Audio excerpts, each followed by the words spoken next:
This is a JTP audio podcast.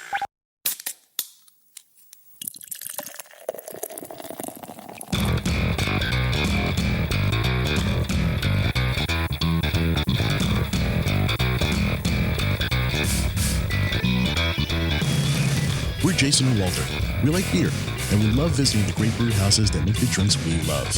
Join us as we travel to breweries, set up some microphones, and chat with the people who make beer happen all over a flight and a pint.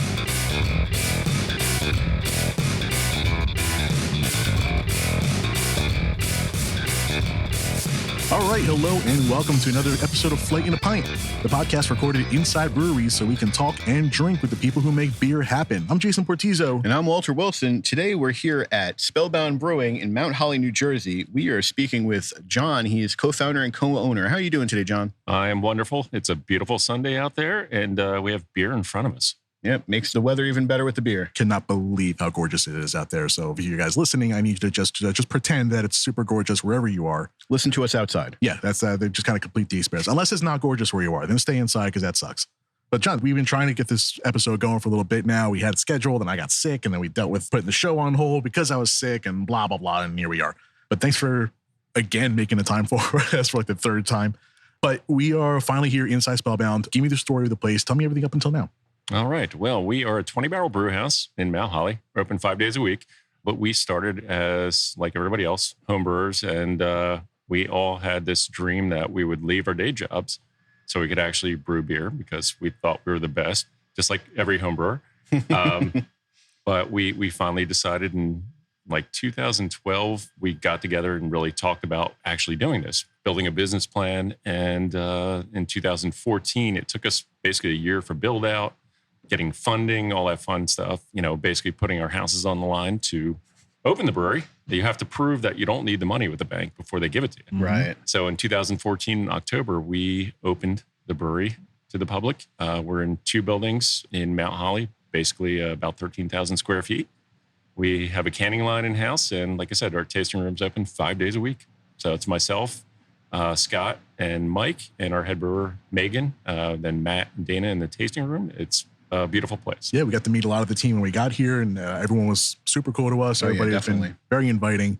Yeah, I'm looking we're actually on site inside the brewing room right now. So we see we can see the canning line from here. So we'll walk around and get some pictures later and get all that up on our Instagram. So you can make sure you give us a follow at Flight and a Pint, and you can see what we see. So before you made this your full-time gig, what were you doing? I worked as a senior. Basically, I was a marketing and sales guy. So a senior account executive for a marketing fulfillment company. So that was my full-time gig. And so that was actually about 2 years ago, almost to the day that I left the day job. So I was working, like all of us, we were working 2 jobs and doing what we can for the thing that we loved, which is beer. And we love the whole community of beer. So while this is the first time you and I have met in person, I've heard about you homebrewing and quitting your job to open up this place because I used to work with my mother-in-law back at your old job. So Kathy says hello. Hi, Kathy. But when she found that I was coming here, she got very excited and hasn't heard from you in a while. So sends her kind regards. And Kathy, we're open 5 days a week. Come on by. It's been 7 years almost. Just saying. Calling her out. If you have like a light seltzer for her, maybe she'll partake. Oh, we do have a very light beer. Not a big beer drinker, that Kathy. All right.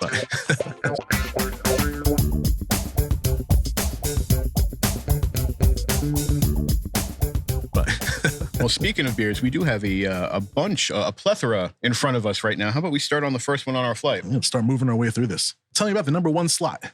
All right. We're basically going to start with our core 4 beers that are available year-round.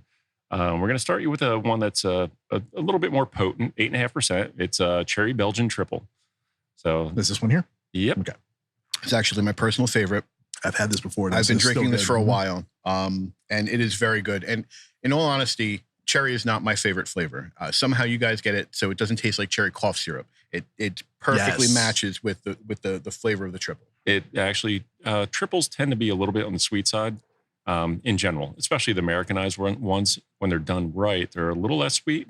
But ours, we actually use sour cherries. So that gives it a little bit more balance.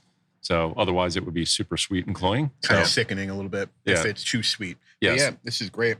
And the fun part about this is that this beer we actually introduced, we used to have 2 10-barrel fermenters. We have a 20-barrel brew house. So we would split batches. And we did a collaboration with New Jersey Craft Beer Club for our first AC Beer Fest. And it was basically, all right, let's make a Belgian triple. But then we decided, hey, we used some of the honey from Melavino, Meadery. Literally, it was like all New Jersey stuff that we added to the beer, and we split the batch. And half we added cherries to, half we didn't. And the one with cherries actually like outsold the regular Belgian triple like 10-1. It was crazy. And those fermenters actually we ended up selling to Kane. Oh wow! Yeah, we replaced them with a couple 40-barrel fermenters. So now we talked about how nice the everyone here is to us. I'd like to talk a little bit about, I would say, my favorite person here, or kind of not a person. Well, thanks, Esther the Brew Cat. I'm sorry, John. Oh, but great. I'm number 2 again. Well, for right now, I mean, Esther. When you got a brewery cat, second place is really good, actually. And she has her own Instagram page, and she shows up on your Instagram page a lot as well. So when did she become your brew cat? Oh, geez. I'm going to say it was about a year ago. Actually, I can go back and track it because actually Mike does the Esther Brew Cat, her Instagram page, but then I just kind of do the other things in between from the Spellbound page. Yeah, she was a stray that was outside. There's a lot of brewery cats, a lot of cats hanging out. Oh, we've met a bunch doing this show. Oh, really? That's fantastic. Shout out to Gilbert. Oh, so Gilbert's my bully. So Mike, he actually slowly coaxed her in a little bit of food, and eventually she got comfortable here. And now she basically she rules the roost. As you know, if you follow us on Instagram, but she is fantastic. Like she protects everything in the brewery. So don't you dare try to get in here. Nope. But yeah, she is great. She is lovable. Like she has no problem with like hanging out with dogs. Like she'll get freaked out a little bit depending on how big the dog is. But yeah, you just pick her up and hold her like a baby and just rub her belly and she doesn't care. She's more interactive than some of the other brew cats that we've seen. Some of them tend to be like, I'm focused on my work. Sorry, I've got no time for you. Well, most of them exactly what you said. They were strays or feral, and they kind of still have a lot of that built into them. That they just have a home now. They're feral cats with a place to sleep. Yep. And what we found out through some other interviews is that the health department kind of likes seeing brew cats around because they're going to keep mice and stuff away and keep them out of your hops and things like that mice love to spend a lot of time in. When we first started doing the show, I was kind of curious of like why we saw so many brew cats all over the place. And I realized that they're actually great to have in a brewery. Yeah. Not only do they keep mice away, they're great for companionship. They're great for Instagram pages. Where can we follow your brew cat? Well, hashtag Esther_brewcat. Okay. Yeah. Make sure you go give that a follow. I'm going to follow that right now while we're talking. She's got some great photos. She even has some selfies. Nice. So, yeah. Yeah, I did see that one. It was pretty, I mean, looked like a little difficult one, kind of T-Rex arm kind of thing, but pretty cute. Yeah, she tries. Let's finish off that beer. That's really good. I love that cherry triple, man. That's great. I still have a couple in my fridge. Yeah, that's where I had it before you gave it to me. Yeah, that used to be a seasonal actually, and then our distributors are like, "Can you make it a little bit like extend the season a little bit longer?" And now it's one of our core 4, good. Which will actually be in our core 4 mix pack coming out in May. It's a good decision. Nice. We were going to talk about that later, but let's get into the 4-pack now. So when you said that's coming out in May? Yes. Okay. So by the time this episode comes out, that should be out by now. This episode's going to get released, I think, late May. But tell us what to expect in that. So we decided, and we listened to our distributors and to the market. And one of the things that, especially with the whole pandemic and everything that we're going through, is that people are less selective when it comes to going to liquor stores, et cetera. Like they go in and they want to buy a bunch of something as quickly as possible. So basically we went to go to 15 packs. So we're going to do a mix pack, which is our core 4, which is we're going to be sampling the Cherry Triple, IPA, the Porter, and the Pale Ale. Then we're also going to do the Enlightened, which we can talk about later. But yeah, so it's a new format for us. So we are going to try to get as many of them out to the market as possible. So if you have a favorite liquor store in New Jersey or even in PA, just ask for it, because that really helps us a lot. To like, if you keep asking for Spellbound, they will eventually get Spellbound. So we're not everywhere, but we're trying our best. Again, it's basically 3 guys and Megan and Matt and Dana. So we're cranking out a lot of beer for and a cat. And a cat. Well, she supervises. So. Right. Not so much work. Yeah. And just like you said, like just asking the liquor store if they carry it, not even like demanding that they carry it, just asking like, hey, do you have any Spellbound around? That's a very easy and very free way that, you listening to the show now can support a brewery that might need help with a little bit of reach and a little bit of distribution help. And no place is too big or too small to be above that kind of help. It doesn't cost you anything. You're going to be in a liquor store anyway. Just ask. Yes. And it's extremely helpful. Yes. And with all the, the algorithms, with everything, Instagram, Facebook, and all that, like likes, shares, any interaction really helps us a lot. Mm-hmm. So I know every YouTube video you watch now, like I can imagine how much time is actually wasted on that couple second thing where people say, oh, like us, hit the bell, and like all that stuff like that. But like every interaction really makes a big difference. And that includes just actually talking to your local liquor store and saying, can you get Spellbound?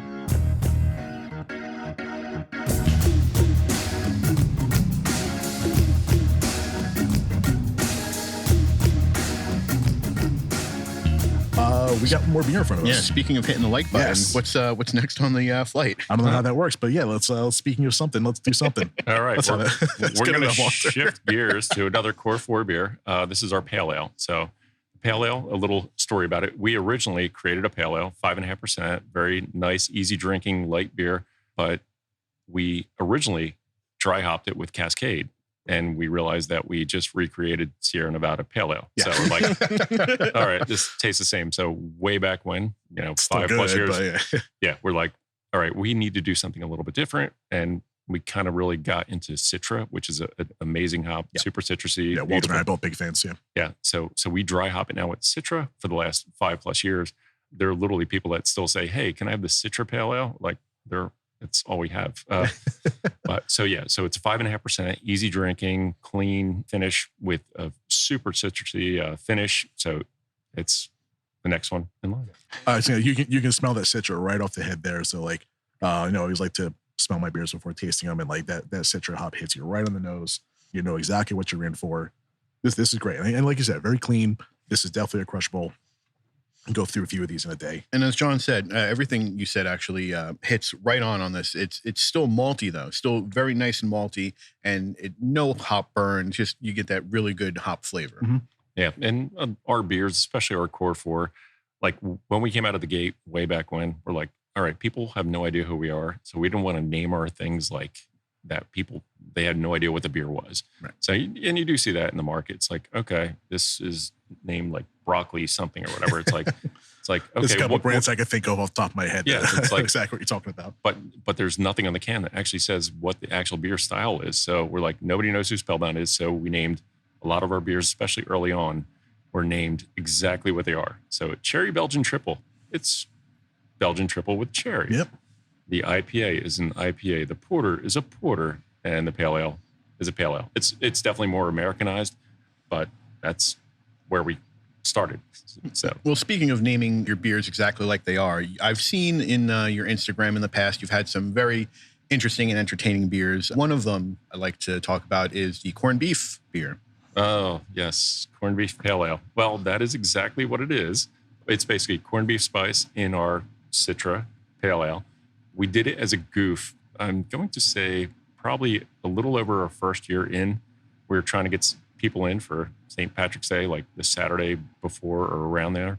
We're like, let's do something that's so stupid. And we try not to do too much when it comes to gimmicky stuff. But that one we were like total gimmick. And so we put corned beef spice, there's no meat in it, into our Pale Ale. And we only did like one firkin. Basically, it was 10 gallons. We tapped it and we're like, oh my God, this is actually good. And Gotta be careful with those joke beers, man. They'll sneak up on you and actually be good. yeah. And so like every year we kept on ramping up production. So every year it got bigger and bigger. So this year we weren't going to do it at all because obviously there's not a lot of St. Patrick's Day events going on. And we had one of our distributors, they had so many requests for it that we actually did like an emergency batch of it. And they Just smash the glass on the wall. yeah. And they basically bought almost all of the production that we had. That's great. So they're like, Wow. we'll take it all. And literally, it's such a weird beer. And here I have one right in front of you there. Oh, is that I what didn't that expect is? that. Did not expect that. I was at literally all. about to ask if there was any hiding anywhere. Yeah. So That was This is lucky. a Flight in a Pint exclusive. Oh man, Yes. you could smell those spices right away. it's bizarre. And we're coming right off the pale ale. So you get the hints of the pale, Oh, but man. it makes no sense. And the beer actually works. It doesn't matter if there's no meat in there. That reminds me of like corned beef Yeah. on rye, and delicious. Yeah, so there's like a peppercorn type of taste in there, Mhm. and so this is a like a variation of the pale ale that we just had. Yep. Okay, cool. So we split some off and basically do it that way. Excellent segue, Walter. I'm glad you planned that. Hey. Yeah. Well, although this is meatless, I did see another beer that I want to talk about and see if maybe you were able to get meat in this one. I saw a peppered bacon maple. Was it a porter or something? Peppered bacon maple coffee porter. And Was there meat in that one? no.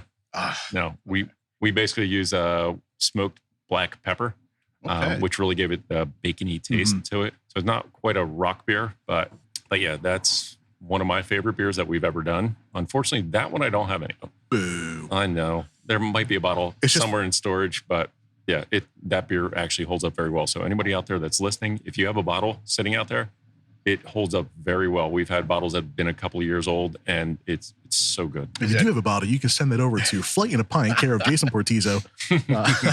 Any plans to We need a PO box for the show. reintroduce that beer in the future? Or Absolutely. Yeah, Awesome. Yeah, we do it once in a while. We'll do a firkin of it, and like a random Saturday, we'll do it. But we try to be very random about our like the firkins on Saturday. Like we had one yesterday. It was like a mango South Jersey double IPA. Okay. Like anything hazy, anything fruited. Right now, it's so hot. It's like literally, you put it on tap and it was gone. Mhm. So Yeah. Do you do the firkins on a regular basis? every Saturday, yeah, Nice. we Awesome. do between 1 and 3 every week. Wow. So, but it gives us a chance to actually play around, and do weird stuff. So yeah, you never know what's going to happen. You recommend people like rush out for them? They sell out pretty quick. No, it depends on the beer. Like Right. if we do a mango habanero, like it's got the mango and with the heat on the back end. Like some people come in and that's all they drink. Yep. And some people it's like one, I'm like, oh, this is too hot. Can't do it. I can see that. Yeah, I've had stuff like that before, and I do love them, but I can only do like 1 or 2 max. Yeah. But I do love having them. Yeah. I'm going to recommend people rush out and grab the beer as fast as they can anyway, just Of because course. it's kind of why we do the show. Yeah. Usually, well, Saturdays right now we're open. Normally when we're open 12 to 8, firkins are usually gone by like 5. Okay. Give or Yes, it take. should be. Yeah, that's about right. And it depends on the firkin. Again, like if we do an imperial stout where we're doing 8-ounce pours, something like we did the Marshmallow Peeps bourbon barrel aged imperial stout. That one, it was 8-ounce pours, but because it was like an Easter beer, it went pretty quick. Nice. So, There. yeah. That's awesome. You know, some people are divided on Peeps. They either absolutely hate them or they have to have everything Peeps. So, I mean, I could imagine a lot of people wanting to have that beer. Walter, where do you stand on Peeps?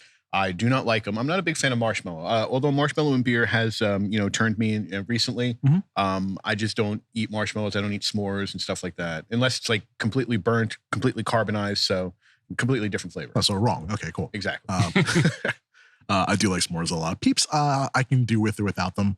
If there's Peeps in front of me, I'll probably grab 1 or 2. But like after that, I get sick. As a kid, I used to eat them a lot, and like I just don't have that kind of like 7-year-old iron stomach anymore, and I just can't handle that much sugar all at once. But there's so many flavors now. Yeah, pink and yellow. No, They're flavoring them. Oh no, there's party cake. Did I miss There's like? cinnamon bun. Did I miss advancements in Peep technology? I think you Yeah. did. root Yeah. beer? Yeah, that one I did see, a root beer. Peep. Red hot tamales. Jesus. So they're expanding away from the sickening marshmallow sugar flavor and putting some extra flavor into it now. And getting more like sickening artificial flavors. Yes. Right. Mhm.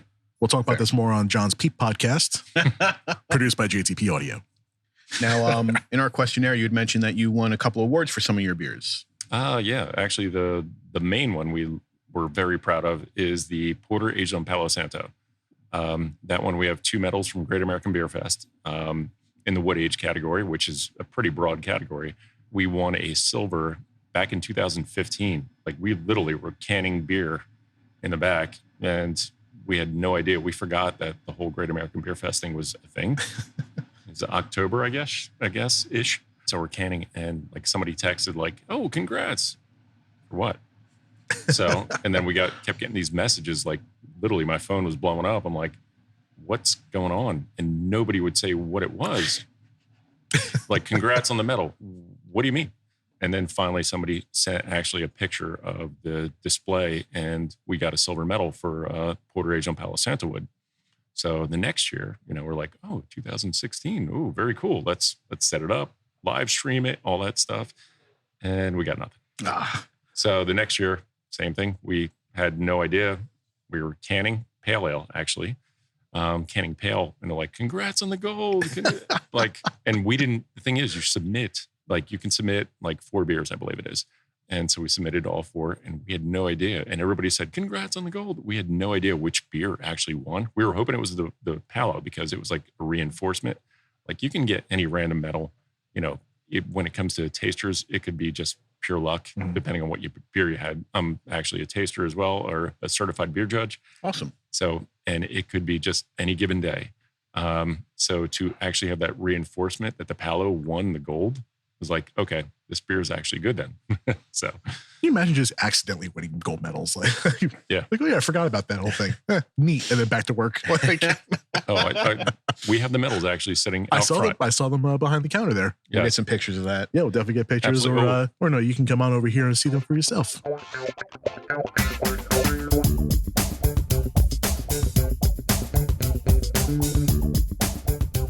right, let's move down the line here. I got a dark beer in front of us. Yeah, so we're getting to the porter. This is our base porter. This is 6.9%. It's roasty, chocolatey. It's basically just very simple recipe. It's just malt and hops that you would know that are actually there, but there's nothing else added to the beer. So it's a nice chocolatey. People get like a little bit of a marshmallow dust in the beer, which I know it's a weird thing, but that's a really rich flavor. It's a really rich coffee flavor. Definitely. I mean, that coffee is like one of the first things you get off there. The coffee and the chocolate kind of gets you at the same time. And I've had this beer before. I'm a huge porter fan, and from knowing everything about you guys through my mother-in-law, and then I've been seeking out your beers when I can find them. So I've had this porter before, and I'm a huge porter fan. I get very picky with my porters. I did like this one a lot, so it's nice to have it again, actually. Yeah, I do like the fact that we're doing podcasts at places that we've had beers from for years too. Like I love the fact the first beer that we had was one of my favorites. The fourth one is one of yours. I mean, this is great. Now, we touched before on collabs when you mentioned that one beer, and then sending a tank off to Kane. Collabs are a great way to get your name to another place. Maybe that some people can't get to your brewery at. They get to try something that you had a hand in. And sometimes picking a brewery to collab with is a little bit more difficult. I think a better question would be, what style of beer would you want to collaborate with another brewery? That's a very interesting question. Good job, Walter. I was going to say, me personally, like I feel like almost every collab is, hey, let's do a hazy IPA. It's like, oh God, it's so saturated, so boring. It's like, and a lot of them kind of taste the same, slightly different. Maybe, hey, this one's a little bit more citrusy, whatever. But to me, I think a collab with just doing something completely original would be more fun. Like, how many people do gruits? Not many. I've not had one. See, and the problem is the gruit style, which it's very herbal, very unusual. I love gruits, but you can't find them anywhere, and there's a good reason. They don't sell. So, like, a lot of people do sours, and sours are a hit or miss thing too. Like, people love sours, and that's all they'll drink is sours, or people hate them. They have a sip and immediately they get that crunchy face and just walk away from it. So, like, I'd love to do gruits, but I don't think anybody else would. So to me, I'd rather do something maybe like a darker beer. So maybe Imperial Stout, which I know is another one that people tend to gravitate towards. And most collaborations are usually extremes. Yeah, if you did a collaboration to do a Pilsner, like, nobody would line up for it. So to me, I think there needs to be a hook.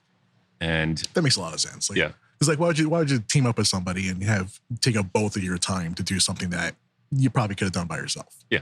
So it makes a lot of sense to go towards one extreme or the other. Try to make something super fun or something that hasn't been done before, or some combination that's weird. Or the best collaborations I've seen are the ones that take the strong points of both breweries, obviously. That's exactly what I was thinking. Yep. So, and that's very difficult because the other part is it's very restrictive in New Jersey. It's like where you produce the beer is the only place that can actually sell it. Yes. So you can do something where it's like, all right, you both agree on a recipe and then you sell it independently at each one of your breweries. So, but then you're basically creating two beers because there's no way, like, especially on like even at 20 barrel scale, that you're going to be able to get the exact same taste profile like everything else. You know, like one of the bigger Budweiser or whatever, like they do blending and all that. You know, they do so much beer. It's easy for them to reproduce things, but to have the same thing at two different breweries is very difficult. So one successful thing we've seen just from doing this show and talking to other breweries, especially a couple of shows we've done were places that love doing collaborations and had with like probably more collabs than original than their own stuff. At least two of these places, we've seen stuff like where they work on like a core recipe and then they'll have two very different versions of it. So like, for example, one of them was a sour. One had like one kind of fruit in the sour that was sold at one place and one had another kind of fruit in the sour that was sold at the other place. And that's been successful for them anyways. That's an option that, you know, anyone looking for collaborations or anyone thinking of collaboration ideas, that's something we've come across. Yeah, we've done very few, but a lot of it is contingent upon like our production schedule, stuff like that. To add something in, it's not that easy when you're trying to keep up with seasonals and everything else when you're trying to do your year-round stuff. So it's not as easy as we would like to think, but it would be something cool to do more often as we go.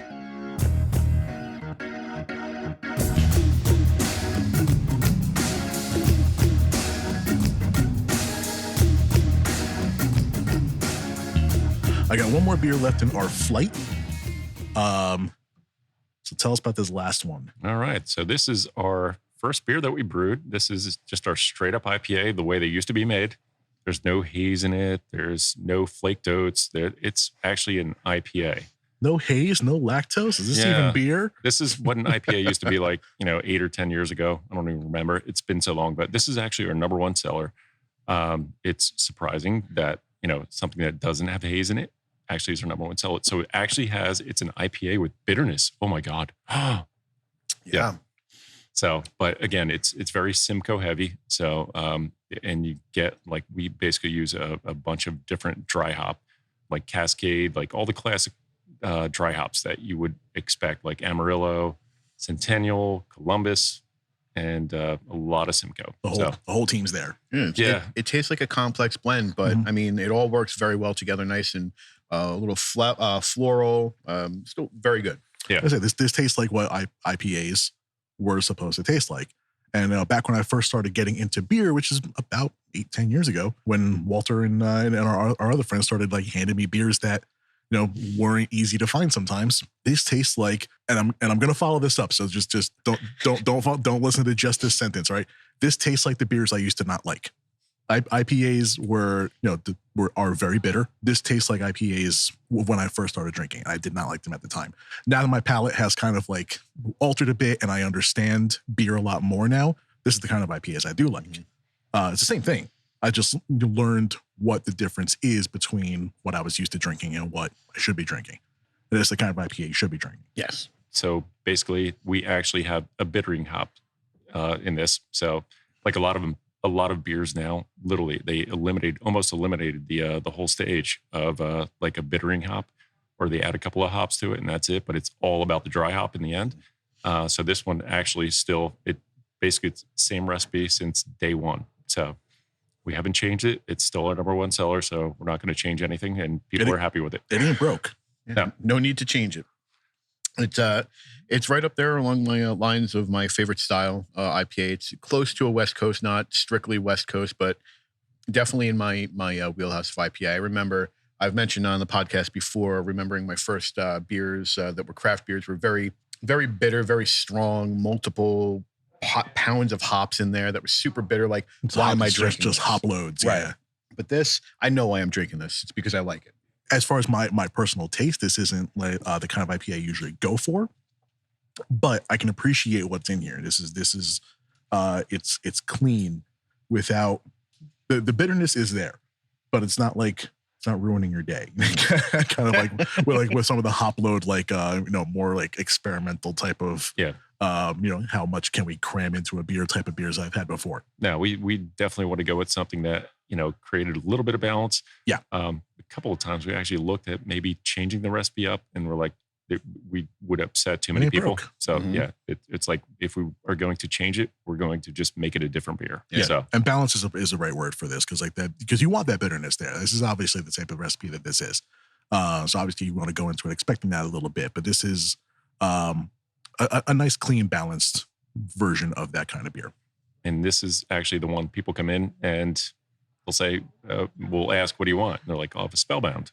And that's the one they know. Or I want the green can. Nice. That'll do. Yeah. That's brand recognition, baby. Yeah. We'll take it where we can get it.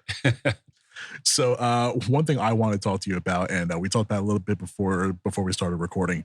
My other giant passion in life is board games. And one of the first things I noticed when we walked into this place, you had a huge rack of some classic games, and then a second hidden rack of some other classic games. Where does board game fit in your life? Oh boy. My wife, Melissa, would laugh right here. Board games. I'm a huge fan of games, and pretty much everybody here knows it. I can't get enough board games or dice games or card games or whatever.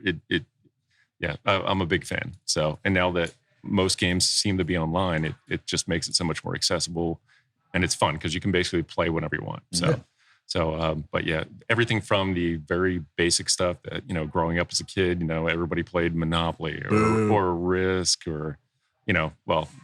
Risk was good if you wanted to get into an argument. Yes. Exactly. If you want to hate your friends within an hour, that's how to do it. Risk is good if you have too many friends. Monopoly is good if you have too much family.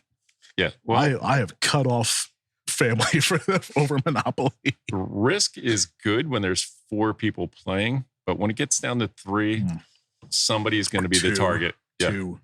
I played heads up Risk before, and I don't love those kinds of area control games, and I don't want to get too much into gaming stuff on the beer show. I do want to start a gaming podcast, and if anybody has some suggestions on directions I could take that in, I would love to host a gaming podcast. All you got to do is do one Risk night and you will have followers. I'm telling you, everybody loves and hates Risk. I don't want to play Risk.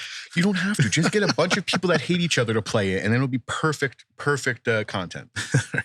Yeah. So we definitely, we like to play games here. I mean, what game is hitting the table most here? I hate to say it, but Cards Against Humanity.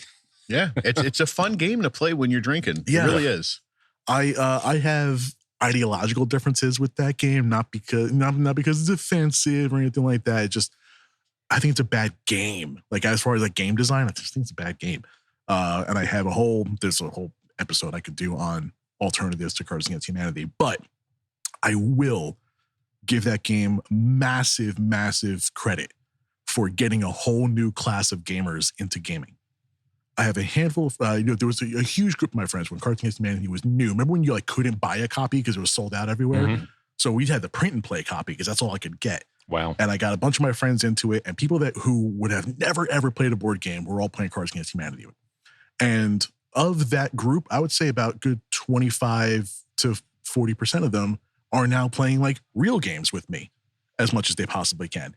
And it got a whole new class of player into tabletop gaming. Mm-hmm. It made them put down the Xbox and pick up a meeple. Wow. And as bad as Cards Against Humanity is as a game, we can talk about whether or not that type of humor has a place in gaming and stuff like that. That's you don't have an opinion on it.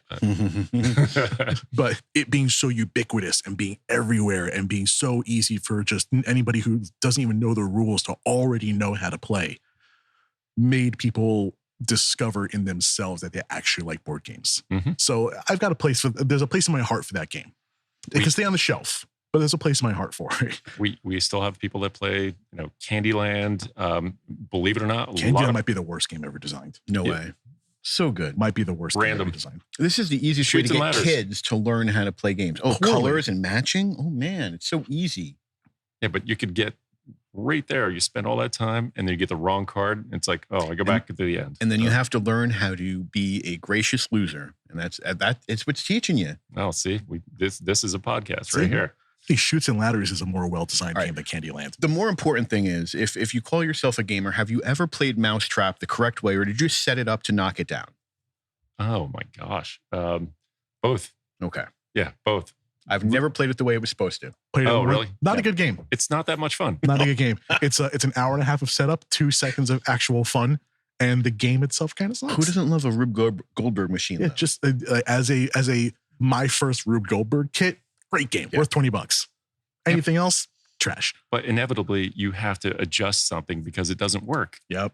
Yeah. Never had it go perfectly the entire time. Never. It's a shame though. I mean, it's a great game. I in theory, I guess. No, it's not. Okay. No, it's not. It's really not. Kerplunk is better. We actually have a lot of people that come in here and they just grab a deck of cards. They play rummy and things like that. Like it's amazing how many people just come in and play cards. The classics will never die. Mm-hmm. Rummy's not going anywhere. Klondike's not going anywhere. Dominoes. You mean our old co-host Nathan? Yep. We play dominoes pretty often. We get a little loud though. Yeah, we put a bunch of Magic the Gathering cards out. They're gone. That's a shame. No, I'm kidding. Okay. All right. I mean, that would be pretty sad if someone came in here like, oh man, this is great. I could play this, but I could take them home and sell them. Mm-hmm. Yeah, Magic's worth too much money now. Lost those 4 Black Lotuses. I traveled the country playing Magic for a while. I stopped about 10 years ago, but I used to have many collections of Unlimited and all that sets. Yep. All perfect mint. And yeah, they're gone. Yep. I made good money on them. But. Sure. Is that what bought this place? Oh, no. Okay. Selling my Magic collection actually got me into pro audio. I bought my first studio with money I made from selling my Magic cards. I believe it. So, I mean, you got a large collection of games. You ever think about maybe hosting a game night here?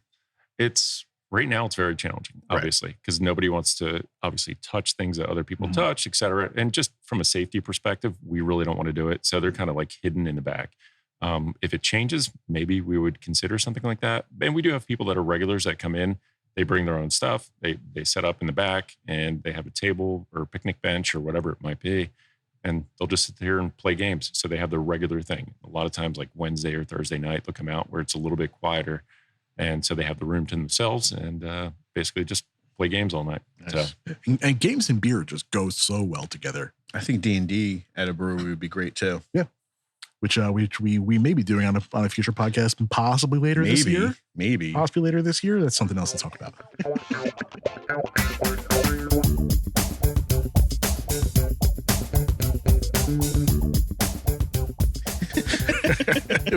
So one more beer in front of us here. So this is our, before we drink even more beer after, but this is our South Jersey Double IPA. So this used to be a beer that we did. It didn't used to be a hazy beer, but after we learned once we brewed the Altogether beer last year, we never did any hazy beers at all. We were kind of semi against it. We're like, it feels like a crutch. And then we brewed that one. We followed the recipe exactly, and we sold so much of it so fast. It was crazy. So then we did the 2026 anniversary, and then South Jersey Double, we reformulated, added flaked oats, and basically hazed it up, and super tropical, juicy tangerine, so that's South Jersey Double IPA, 7.5%. It's actually our seasonal currently out there right now. So it's pretty creamy too. I guess the oats in there definitely helped cream it out. No lactose. No lactose. Wow. And you know what? It's legal in New Jersey now, so I can say this. It kind of smells pretty dank, like some really good bud. I literally, like, when I went to pour some for myself just to have a sip of it, I'm like, man, all of a sudden today, it smells really dank. Yep. That tropical was the first thing I got off of it. It's been very, it's been a big seller. So especially since we changed it, but we'll continue to do more hazy beers. We actually have our peach IPA, which is our next seasonal coming up. Actually, probably in about a week. We went from being straight up peach IPA. It's very reminiscent of West Coast style, where you get a lot of peach, but it's a harsh bitterness. Not harsh, but it's got that bitter backbone to it, just like our IPA. We changed it. We added flaked oats. We did more basically dry hopping versus bittering. So now the peach IPA is easy peach IPA. That's something to look forward to, because when you look at your history on Instagram, your reviews, a lot of people talk about that peach IPA. A lot of people love it. So a little bit of tweaking, I'm looking forward to that too. Yeah, we may get backlash because it's not what they expect, but the same flavor profile comes through. It's just a little bit less sharp in the hops, but basically it's such good beer. You're going to find out soon. You said that peach comes out in about a week? Yep. Okay. So like I said, this episode won't come out until late May. So by the time you're hearing this, that should be out and It ready to should go. be absolutely on the shelves. Awesome. Cans, kegs, all that fun stuff. What other seasonals have you done? Well, right now we originally only had the Enlightened IPA, which is our low-cal IPA, which that's kind of a thing now. So everybody wants to drink healthier. Not that there's such a thing, but so people that are having seltzers, which we will not do, mark our words, we want to brew beer. But with the Enlightened, we went for something that we wanted to be low calorie, low ABV, something easy drinking, something great for literally year round. But we brewed it basically for a 2-month period. It was supposed to be January, February. It was kind of like a New Year's thing, almost like having a champagne, not the champagne of beers, but but literally very light, very effervescent, with plenty of hop and no bitterness, and finishes very clean.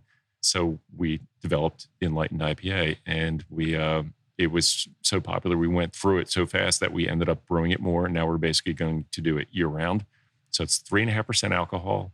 It's dry hopped with Citra, Amarillo, and Cascade, but it's 2 grams of carbs and 90 calories. So less than Michelob Ultra, ultimately. Wow. And it still tastes like an IPA, and it has almost zero sugar. And I think that's very important. You mentioned that you're not going to do seltzers, and there's a lot of people who want the seltzer type things, less sugar and stuff like that, but don't like seltzers at all. So it's very important to have that option for them when at the brewery. Yeah, and we listen to like bars, restaurants, liquor stores, and our distributors.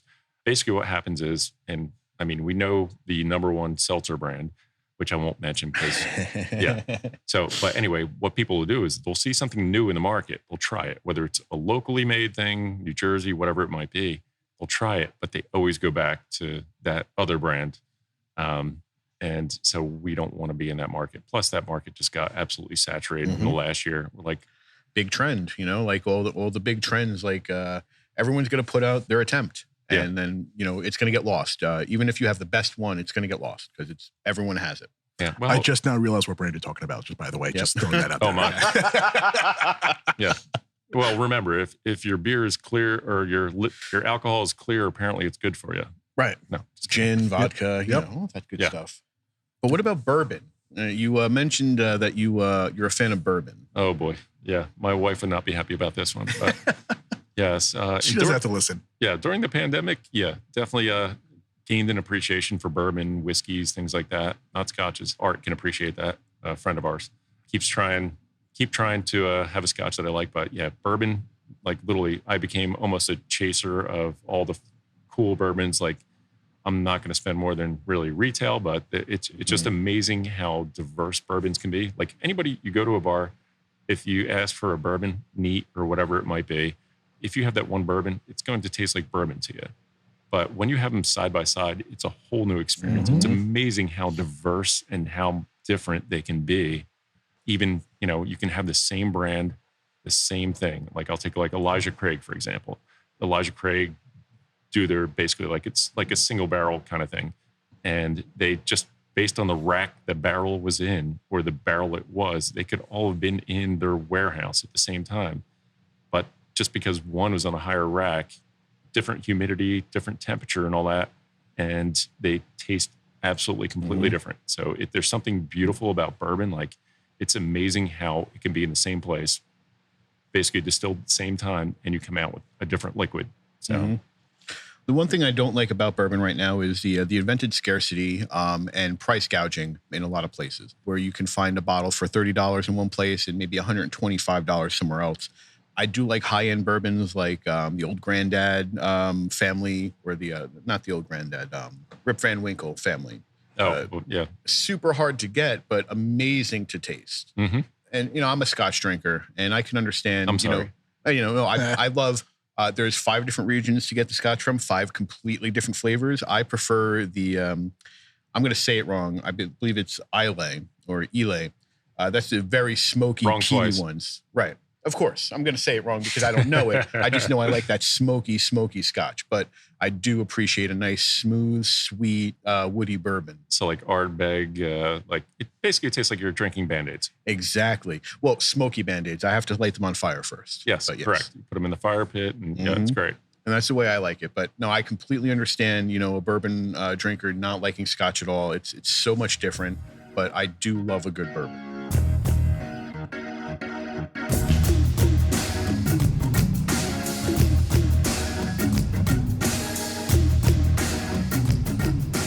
That's it for the beer we got in front of us. John, thank you so much for everything. Thanks for having us in your place. Thanks for your hospitality. Thanks for the beer. One question I got for you: What's next? What's new? What do you got on the horizon? What can we look forward to? Well, as I said, the Hazy Peach IPA is going to be out. It's going to be early May. You'll see it out on the shelves. Other things that we finally got into the 15-pack, like the bigger like suitcase kind of things or whatever they call them. We're doing the mixed pack, which has our core 4 in it. And then we also will be doing a 15-pack of the Enlightened IPA. That's the one. Talked about the low-cal beer. Mm-hmm. We really, really like the beer. It was supposed to be a one-off, and we're really in love with it right now. So those are all going to be out there. You'll see them early May. Ask for them on tap. There'll be kegs, cans, all that fun stuff like that. So this is brand new to us. So if you don't see it initially, just ask for it. It's going to take a while for us to ramp up to it, but hopefully by the time this podcast is out there in later May, they'll be readily available everywhere. Excellent. Yeah, the 15-pack kind of samplers have been huge recently. I love buying them to keep at home. It's like you said, people want to walk into a store, grab as much as they can with as little as they can. And for me, that's been working. So I like seeing that coming from more places. So definitely keep an eye out for that. Make sure you get yourself that. Walter, anything to add? Yeah, before we get out of here, I think maybe we should talk about what we thought was our favorite for the day. Yeah, that's a thing we've been trying to do for like several episodes now. We keep forgetting because we suck at this job. Right. That's kind of my fault. Well, again, you only had 6 out of the 20 beers we have. We're going to have more after this podcast. A lot more, yeah. But at least what we had on the flight, I will say that I came in very excited to have more of the cherry Belgian triple because it is my favorite. But having that corned beef pale ale, that's definitely my favorite for today. So it's funny because like I was thinking the exact same thing, but sub out the cherry triple for the porter because I already came in knowing that I liked the porter, and I thought that would just continue to be my favorite. But that corned beef was fascinating. It was an interesting beer, and I will always take interesting over anything else. I like sampling as much as I possibly can and getting a taste as much as I possibly can. So anything that's out of the ordinary and it's like kind of weird, I love it. And there's a lot here. And there's a lot of out of the ordinary here. And there's not like you can just come in here and be like, oh, this is the typical. Yeah, you're going to get the styles that you like, normal stuff, but there's a lot to try. There's a lot more. That's a huge thing that we probably should have addressed earlier is that for our flight, we sampled, what John calls their core 4. And that's their 4 big sellers. And that's their 4, kind of normal beers where like, this is like, if you're looking for beer, this is beer. It's some beer ass beer. But there's some fun stuff on tap that we're going to go have off the air, and I'm sorry you guys aren't going to join us for it. Well, you can come at another time and check it out. You can absolutely come in here yourself. Can I jump in? I would love if you did, because I don't know where the sentence is going. Yeah. We're going to put a pause here, and then I'm going to grab one more beer for you. All right. And we're going to see if your opinion stays. Okay. Sounds good to me. Put a pause, and I'll be back. We'll put a little transition music right here. And ready, and go. Oh, my God. I'm like looking. I'm like, I don't know what the best one is. John just came back here with like a whole bunch of new beers. This is 11.5%. Living the Dream, aged on Small World coffee beans out of Princeton. This is what were you thinking? It's a barley wine aged in bourbon barrels. Oh, I love barley wines. Okay, so like I don't know if you. So we just met like an hour or so ago, and like you found like the perfect combination of words for each of us here. I don't know if we're that easy to read or if no. Well, and then also I have this one. It's called, it's not yours, it's Mayan, but I couldn't carry more. So we could just you can split it into 2. Sure. This is our Imperial Stout aged on cacao nibs, vanilla beans, ancho chili peppers, and cinnamon. Oh man. And this is our Belgian triple aged in Chardonnay barrels. Okay. So we got a couple new beers in front of us. We're going to do just real quick tasting, real quick, like first impressions on them. Sure. Without going too into them, because then we're going to double the length of this podcast. We're already at an hour. So, all right, so let's go down the line and just quick first impressions. All right. So again, what do we have here? This is Living the Dream, our Imperial Stout, aged on small rolled coffee beans, specifically the crispy hippie blend. So when you say the words Imperial Stout and then aged on, and then you just follow it with literally anything, that's how you get me to drink a beer. Yes. Yeah. Those are all my favorite words. I love dark Imperial Stouts. I love anything over 10. And I love coffee. I love anything like that. This is a great coffee as well. I mean, I don't want to try to get secrets from you, but are you guys using cold brew? Because you're really not getting a lot of the acid out of that coffee. And that's a great thing. Right on beans. It literally, like, Wow. You don't need cold brew. You don't need to make an espresso or anything like that.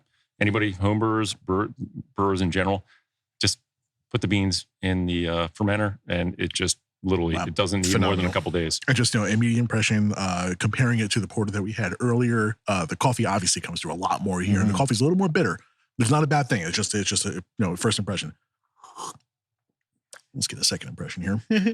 Maybe a third one. It's a little bit cold. Like I prefer, like, some people will come in and actually they'll let it sit, ask for a pour, and they'll have a beer before they have it. So, yeah, and I am kind of 50-50 on that. I'm 100% on that. I would probably, if I was going to pint of this, I would probably drink a little bit as soon as I got it, and then let the rest of it kind of warm up a bit. And I think that's a nice way to get the full range of what it's capable of. Not even that. You also get the idea of how you like to enjoy your beer. And that's important too, because you can have a beer that's super cold and you might like, I don't really like that, but you're numbing your taste buds. You're going to get flavors in waves instead of the flavors at the same time that you're supposed to.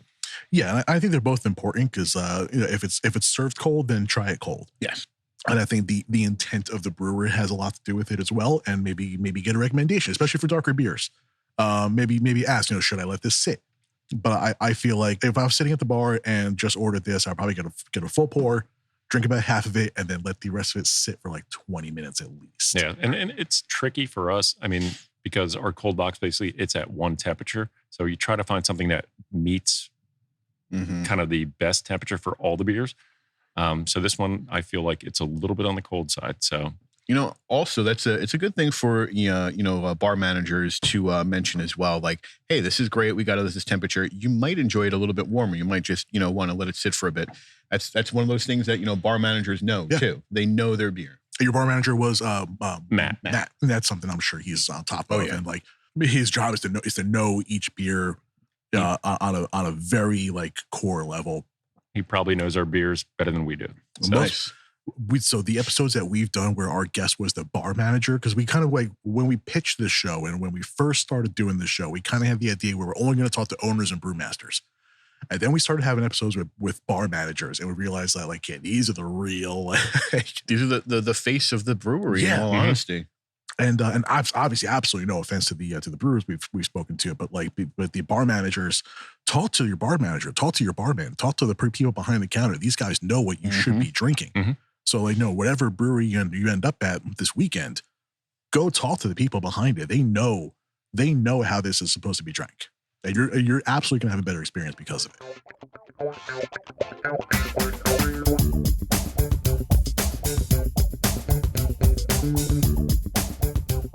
oh man.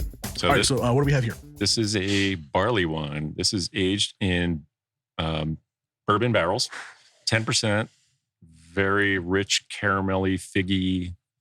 Yeah, it's one of my favorite styles, and unfortunately, one of the styles that people really don't care about these days. You don't see a lot of barley wines out there. I mean, you see the big ones like Bigfoot and stuff like that. But we've had our share of a couple, but we're also people who are. It's our job to go seek out fun beers and stuff. Walter, I'm gonna let you talk about this one. This is a little more your style. The last one was a lot more mine. This is very smooth for a barley wine. A lot of times, barley wines get a little overpowering with the sugars, a little overpowering with the alcohol content as well, and you taste a lot of the fusel alcohol flavor. This is a perfect blend. And when I think of a barley wine, this is exactly what I want to have. This is exactly flavor that I want to have. So this is you guys did really well on this. Thank you. Yeah, a year ago it was super hot, the hops and all that. Like you need time for it to drop out. So this beer costs a lot to make, and it takes a lot of time. And we really put a lot of patience into this beer because we love the style, and so we try to keep it on as much as possible, but we just don't make a lot of it. So So when we have it on tap, it's for us a treat as well. We just can't drink that much of it. Right. And if you're iffy on barley wines, this is definitely one to try. This is one that'll make you rethink how you feel about barley wines, or it might just reinforce how you feel. But either way, this is how a barley wine should taste. Yeah, it's a complicated style. This is why I didn't really want to chime in too much on it, because I feel like I'm not qualified to talk about as much about. But like, this is like a beer. It's a beer for people who appreciate beer on a core level. So this is something to like really test your palate. Yeah, this is awesome. Agreed. And it's called What Were We Thinking? we basically, after a canning day of 10 hours sitting on the canning line, we were trying to think of a name for our first anniversary beer. And so we came up with that. It's all one word with 3 question marks because we didn't know where we were going. I like the way you guys were going, and I like the way you were thinking because it comes out real good.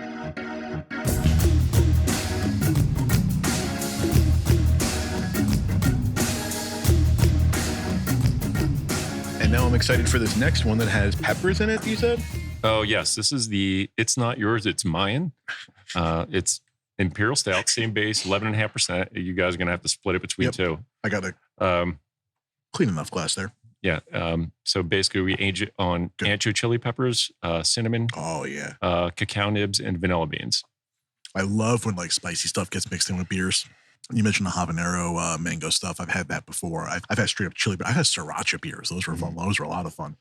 But I love when like chilies get mixed in. Yeah, but very close to a mole style. Correct. It's the ancho actually gives it like a little bit more complexity. It's like a little bit more rich. It really doesn't bring that much heat.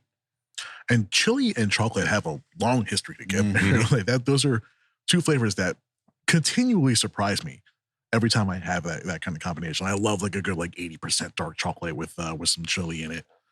This is This is kind of what that tastes like. It tastes like a good dark chocolate with some chili in it. This is very good. It's not super spicy. It's not super sweet. It's not super high in alcohol flavor. This is very well balanced. Unlike the rest, I'm going to finish that off the air. And then we have one more here. That's a slow sipper is what it is. Yes.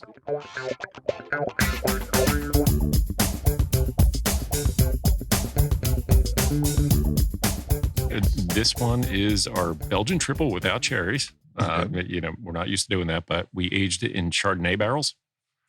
So it really brings out, you definitely get the basically the white wine notes. Oh, yeah, definitely in the nose too. Right in the nose. Yep. Yeah, you get the oak. This is one. It was kind of an experiment kind of thing, and we like to play around. We have a lot of barrels that are going on right now. We're gonna have more sours coming out. We're actually going to be bottling some sours soon too. Nice. Yes. So Walter and I are big sour fans. Mm-hmm.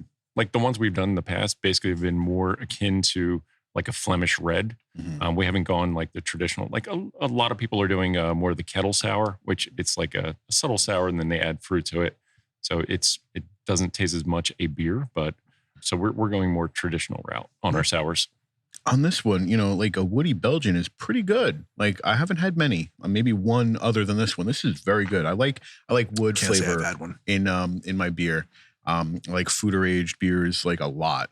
But this is very good. I'm like, to me, the one thing that I see in the market, it's sad to see how little Belgian beers are out there and how the styles have just slowly disappeared. Mm-hmm. Like used to be like, oh, West D12, it's the be all end all. And like I see on the shelves when I go to liquor stores, it's like you see the Belgian sections getting smaller. Same thing with German beers. Yeah. Like literally you go in, it's like you can't find any fresh German beers because nobody wants them. Right. But you see 1,000 different random like abstract can art of the hazy double IPAs. Yep. It's like, is there a name on the beer? No. The market is what the market is. And sometimes the market's weird and people buy weird stuff, but we can't all be beer purists. Yeah. And while it's a little discouraging to see some of the classic stuff and some of the staples kind of diminishing, on the other hand, there are more players in the game and there are more people drinking stuff that is not like the major brands. And there's a trade-off there. And obviously there's good and bad that comes with that. But it is nice to see more people appreciating craft beer as craft, whether or not they drink the things that, we as beer appreciators think they should be drinking. I don't think that's any of our business, but they are keeping craft going. Mm-hmm. And you got to at least take some of the good with the bad. Now, John, you actually did get me to change my mind as to my favorite on the day. I'm still saying that corned beef pale was amazing, but this It's Not Yours, It's Mine is crazy. I think so many people like this if they got to try it. The peppers are not overpowering. The sweetness is not overpowering. Everything is great in that beer. So that's my favorite on the day. I think that's me personally, that's probably my favorite, and it's definitely the most complex. And I think if people want to like try something to really truly appreciate how complex something can be, that would be my pick as well. However, my favorite overall I'm gonna have us do this in two parts here. So like our actual tasting for the show today was out of the core 4. So I'm actually gonna agree with Walter on this one, even though I went in here knowing that the porter was gonna be good. And I did love the porter. And if I'm gonna buy one beer, I'm probably gonna be the porter.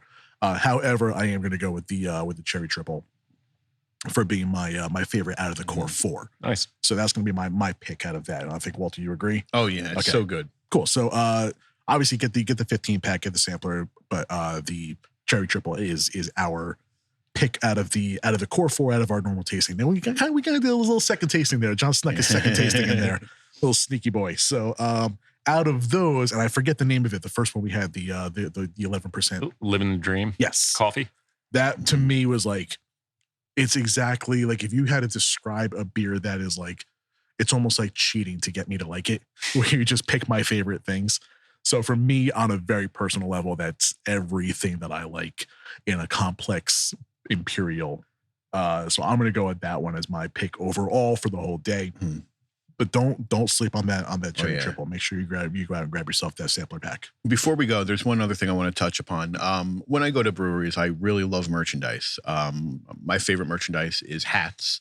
As you can see, I got a really cool one today. Shout out to Mechanical. You, in the past, have had some really interesting pieces of merchandise that I've seen on your Instagram, including fisherman hats. Really cool idea. Not many other places I've seen have done that. And you also had like a color-changing shirt idea. Yes, it used to be like back in the 90s. There was something called Hypercolor, and it lasted for like 3 months, and it was the hottest thing in the world. But then people realized after you wash it like 3 times, it doesn't work anymore. Nah. Apparently there's a new company that bought the rights, and they figured out the formula where it works. Like you can keep washing the shirt. And so we keep on playing with that. We actually have to get more of them in. But yeah, it's one of my favorite shirts that I actually have. Like there's one that I have that actually, it's green, but when you wear it, it changes yellow with any kind of heat. That's awesome. But it's cool because like anytime we're wearing a shirt, there's like wrinkles, and all the wrinkles that actually touch your body turn yellow. And so it turns into this weird fabric that keeps on changing colors. So little Rorschach thing going on. Definitely looking forward to a restock on those. Yes. Yeah, we always walk out with merch whenever we do the show. Yeah. So we'll be decked out in our Spellbound gear soon. That's all I got for this. John, where can we find more information about Spellbound? We're on Instagram. I mean, Spellbound Brew, Facebook, obviously all the normal channels, Twitter, and then our webpage, spellboundbrewing.com. But which very few people use like actual web pages these days. Sure. But we haven't gone out into Snapchat or TikTok or anything like that yet because it tends to be a younger audience. So we're just trying to be cognizant of that. So. Yeah. Safe. Yeah. And so make sure you go give Spellbound a follow. And you can always follow any of the breweries that we do on this show by following our Instagram at Flight and Pint. We always follow the guests. You can always look through our list as well. Flight and Pint podcast.com will give you links to all of our stuff, including our Instagram link, our YouTube link, our Patreon link, which we are doing a drive for that very soon. Maybe even by the time this episode comes out, we may have some, we got some cool things cooking here. So maybe. Hopefully that'll come out sooner than later. But John, thank you so much. Not only for inviting us into what is essentially your home, but the time, the hospitality, the double flight of beers, apparently. Yep. Oops. So until next time, I am Jason Portizo. I'm Walter Wilson, and this has been Flight and a Pint.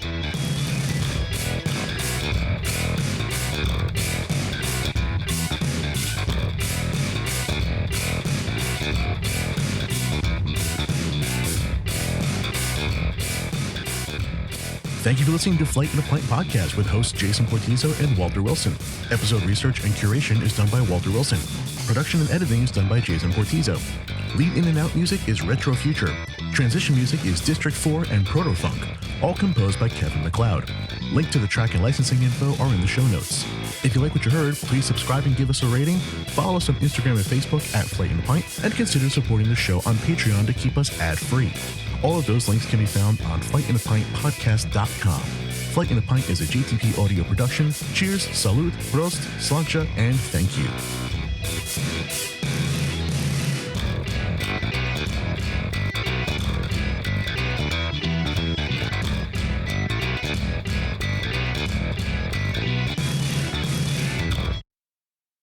This has been a JTP audio podcast.